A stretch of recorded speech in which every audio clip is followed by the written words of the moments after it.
Quick story for you. Life of Agony's last record, Broken Valley, we kind of had trouble there at the end with the label, and they shelved the record, and I ended up opening a recording studio in Brooklyn called Method of Group Studio. And the first week I was open, I only had bands rehearsing there because nobody really knew about it, so try to get people in the door, so I had bands rehearsing there, blah, blah, blah.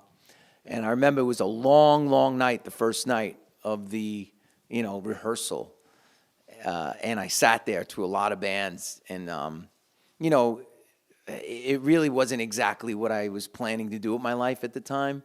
So once the last band left, I was sitting there, and I was pretty upset, and, I wanted to be out there playing and stuff, so I was alone, and I kind of got all a little teary, and I was a little depressed, and suddenly the phone rings, and this is God's honest truth.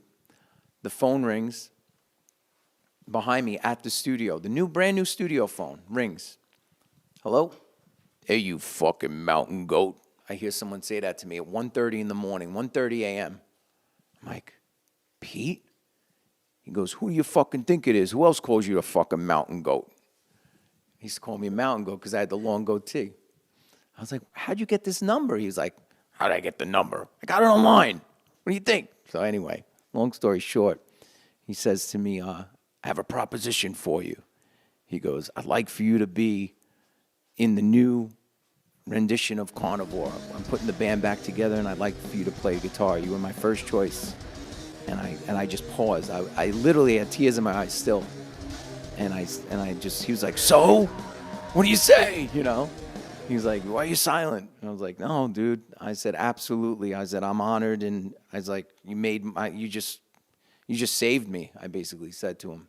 You just saved me. You don't realize it, but you just saved me. And I'll never forget that moment on the phone. And I'll never forget him either. And we had great times touring. And he was a great friend. He used to call me his angel on the road. And, he's just one of those special people. If you ever had the privilege to be around him or have even just a couple of minutes with him, you would know he's just a genuine, he was a genuine, great, great, great person and a genius, a musical genius. We toured a lot with Pete and looked up to him as not just a fan, but as a friend and a fellow musician.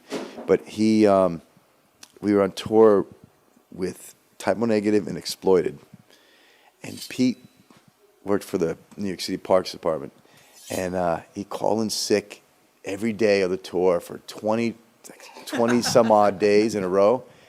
And we were in Kansas, and I have a videotape of him, and he's clicking his heels like Dorothy from The Wizard of Oz. And he's repeating the mantra, there's no place like home. There's no place like home. And he's like, I've been calling sick every day, and they know I'm not sick. I just got to get out of here.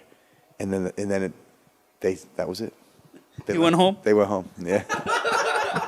And it's we had such a blast in that tour. They did like a third of the tour, and that tour went on to, the chaos of that tour was crazy. But that's a good memory of Pete. Pete was like, he did what he wanted to do his way.